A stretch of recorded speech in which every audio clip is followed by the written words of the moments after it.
છે અને આ મેટ્રો જે અમદાવાદથી ધોલેરા સુધી આવવાની છે. વિસ્તારને અમદાવાદ અને ભાવનગરથી જોડતો એક્સપ્રેસ હાઈવે છે જે નીચે બતાવવામાં આવેલ છે. ઝડપી વાહન વ્યવહાર થશે એનાથી. શહેરમાં 250 મીટરની પહોળાઈ, 36 કિલોમીટરની લંબાઈ છે. શહેરની બહાર 75 કિલોમીટરની લંબાઈ છે એક્સપ્રેસ વેની.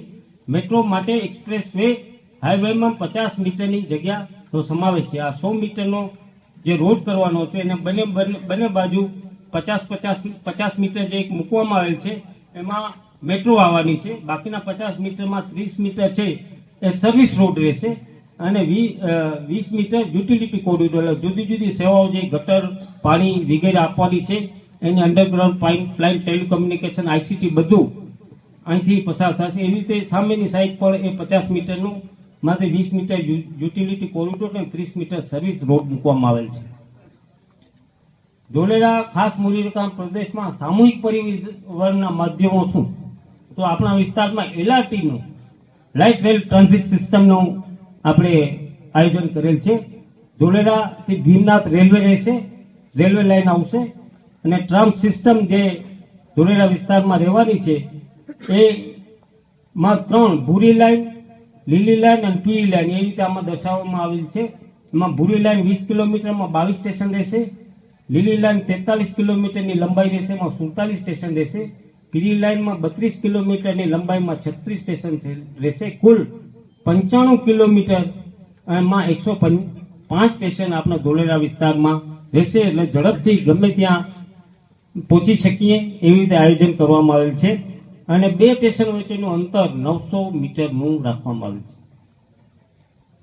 શુદ્ધ પાણીની માંગ આપણા ધોલેરા વિસ્તારમાં 3 તબક્કામાં આપણો વિકાસ થવાનો છે. 10 વર્ષનો દરેક તબક્કો એટલે ટોટલ 30 વર્ષ. એમાં ફેઝ 1 જે અત્યારે ચાલુ છે એમાં કુલ પાણીની માંગ કેટલી છે? 259, 450, 238 ત્રણેય તબક્કામાં થઈને 947 MLD million litres per day ની જરૂરિયાત રહેશે. અને જે એની સામે જે પાણી આપી છે એની સામે ગંદા પાણીનું ઉત્પાદન થશે એ 652 MLD થશે, જેમાંથી પ્રથમ તબક્કામાં 177 MLD નું ઉત્પાદન થશે. કુલ પાણીની માંગ 947 MLD.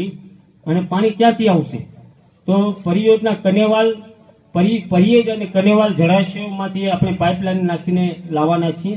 નર્મદા અને ડિસેલિનેશન એટલે ખારા પાણીને મીઠું કરવા માટેનું પણ આયોજન કરવામાં આવેલ છે. ગંદા પાણીને શુદ્ધિકરણ કરી પુનઃ વપરાશ કરવા ઉદ્યોગો અને વાણિજ્ય સંકુલોને લગતી જોગવાઈઓ સામાન્ય વિકાસ નિયંત્રણોમાં આપણે કરવામાં આવેલું છે. એટલે GDCRમાં પાણી પુરવઠા અને ગંદા પાણીનું શુદ્ધિકરણનું આયોજન. પાણી પુરવઠાનું શુદ્ધિકરણ માટે 2 પાણી શુદ્ધિકરણ પ્લાન્ટ નાખવામાં આવશે. વોટર વર્ક્સ રહેશે 24 આખા વિસ્તારમાં અને ગટરના પાણીનો ટ્રીટમેન્ટ પ્લાન્ટ 4 રહેશે અને કચરા અને એફ્લ્યુએન્ટ અને એની ટ્રીટમેન્ટ માટે 4 રહેશે. અને ગંદા પાણીનું શુદ્ધ કર્યા પછી જ તેનો નિકાલની વ્યવસ્થા કરવામાં આવશે. એટલે કોઈ પણ પ્રદૂષણ ઓછું થાય, નહીવત થાય એની કાળજી લેવામાં આવેલી છે. એમાં વિશેષ જણાવું કે દરિયાઈ પરિસ્થિતિ સાથે સંકળાયેલ સંવેદનશીલ બાબતોને ધ્યાને રાખી પ્રવાહી કચરો જે ગટરનું પાણી છે એને દરિયામાં સક્ષમ જે સત્તાધિકારી છે, ઓશિયનને લગતા જે સત્તાધિકારી છે એની મંજૂરીથી અને જે સૂચવે ત્યાં ઓછામાં ઓછા પ્રદૂષણથી એનો નિકાલ